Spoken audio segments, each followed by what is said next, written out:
हो गया है। आप देख सकते हैं मुरादी रोड पर तमाम लोग परेशान हैं और घर से निकल के आ गए हैं और उनकी समझ में नहीं आ रहा कि कहां से कहां तक ये लोग नापेंगे और कहां से कहां तक ये नुकसान करेंगे। कि भाई ये क्या चीज़ हो रही है, उन्होंने बताया हाई कोर्ट से ऑर्डर आए थे।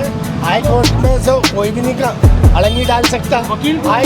हाई कोर्ट का ऑर्डर है तो हाई कोर्ट के आदेश पे ये काम हो रहा है। यहाँ पर देख रहे हैं कहाँ तक ये डिमांड कर रही है। अभी तो वकील साहब हाई कोर्ट का ऑर्डर है।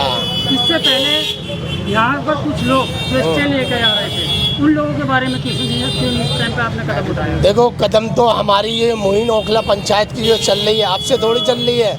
जब से यहाँ पर ये चीटर माफियाओं ने ये जो बिल्डिंग तोड़वाने का काम करे था। नहीं, पंचायत ग्रुप का मैं मेंबर हूँ। मगर बहुत से लोग तो लेफ्ट बहुत से हो गए। जो सही होगा वो ओखला माम के लिए खड़ा होगा, जो गलत होगा वो लेफ्ट होगा।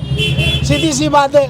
और अवाम के लिए हर आदमी को खड़ा होना चाहिए, हर आदमी को दुख सुख के साथ बराबर खड़ा होना चाहिए। आज जो यहाँ पर डिमार्केशन हुई है, उसको लेकर क्या करेंगे? ये हुई भाजपा सरकार से, बीजेपी से हैं। ये काफी पावर है आपके हाथ में। पावर है। मैं अपने सांसद के पास जाके बात करूंगा। यहाँ ऐसी बातें हो रही हैं और पहले भी मैंने बात करी है, वहाँ पर बात रखी है। जब पहले बिल्डिंगें टूटी थी, जब भी बात रखी थी।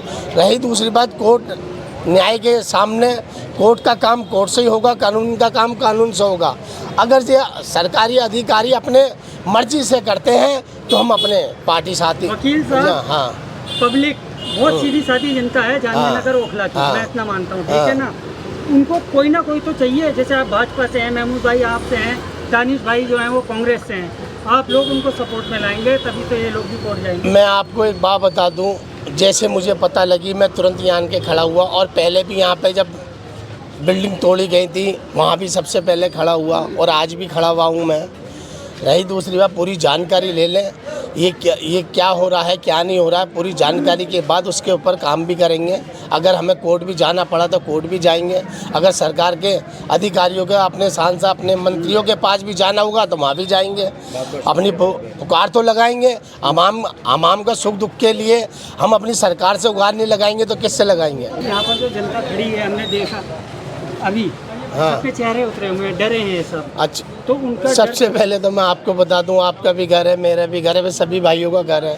आदमी झोपड़ी बनाता है तो उसमें भी बड़ी मेहनत करके बनाता है। गरीब आदमी वो भी कैसे अपनी, और ये तो एक छोटा सा आसियान आदमी जो घर मकान लेता है 30, 40, 50 लाख रुपए के, और जब कर्जा करता है, उधार सुधार मांगता है, अपने घर गृहस्थी की सोना चांदी बेचता है, जब एक छोटा सा आसियाना बनाता है और उस पर ऐसी वारदात होती है तो दहशत का माहौल हो गई होगा। स्टे माफियाओं के खिलाफ आप क्या कर रहे हैं? स्टे माफियाओं के खिलाफ अब जो कोर्ट में हमारे वकील लगे हुए हैं उनको कार्रवाई चल रही है।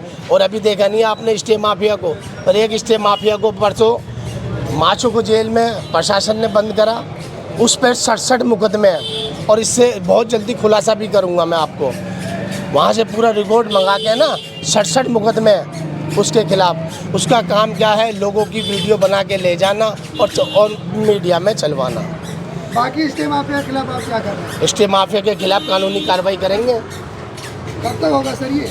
देखो, सुनो मेरी बात, कोई भी काम ना गरम खाओगे नहीं होगा, टाइम लगेगा, वक्त लगेगा, और इसका रिजल्ट ना बहुत जल्दी आएगा। सर, आप यहीं के रिहायशी हैं, क्या कहना चाहिए इस चीज़ को लेकर? देखिए, मुझे अच्छी जानकारी है यहाँ के बारे में, क्योंकि मैं खुद यहीं पर रह रहा था और मेरी बिल्डिंग खुद डेमोलेशन हुई है। और उसमें क्या हुआ, कंपनी महल्ले में रहते हैं, उन्होंने ये कंप्लेन लगाई थी कि 34 बीघे ज़मीन DDA लैंड है और इस पर कोई अवैध निर्माण हुए हैं। अब 34 बीघे में जो DDA वाले हैं वो कंफर्म करते हैं कि 3 बीघे ज़मीन ऐसी है जिस पर हमारी कब्जा कार्रवाई हुई है और 3 बीघे ज़मीन जो है वो डेमोलेशन हो सकता है। तो आज ये जो है 34 बीघे तो नहीं, लेकिन 3 बीघे का डिमार्केशन करने के लिए यहाँ पहुँचे हैं। और क्योंकि इनकी पहले से ही इनको कोर्ट से ऑर्डर हैं डिमार्केशन के, अब ये कहाँ से कहाँ तक नापते हैं ये तो तभी पता लगेगा, तब इसकी रिपोर्ट जमा होगी। लेकिन पब्लिक में एक डर का माहौल ज़रूर पैदा हो गया है। आप देख सकते हैं मुरादी रोड पर तमाम लोग परेशान हैं और घर से निकल के आ गए हैं और उनकी समझ में नहीं आ रहा कि कहाँ से कहाँ तक ये लोग नापेंगे और कहाँ से कहाँ तक ये नुकसान करेंगे। लेकिन जहाँ तक अब सवाल करने वाले यहाँ के ज़िम्मेदार भी, यहाँ के सारे NGO वाले, RWO वाले DDA से तो सवाल करते हैं, लेकिन उन लोगों से घर पे जाके सवाल नहीं करते जो इनको यहाँ दावत दे रहे हैं, जो यहाँ इनको बुला रहे हैं। हमारे बीच के लोग यहाँ आकर दावत दे रहे हैं और बुला रहे हैं इनको, तो हम किसको क्या कहें।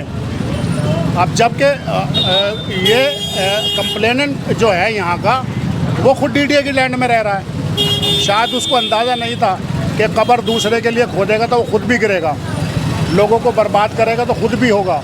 ये फ़ैसला है खुदा का फ़ैसला, और इंशाअल्लाह ये ऐसा ही होकर रहेगा। बर्बादी उनकी भी तय है। ठीक है सर, थैंक यू।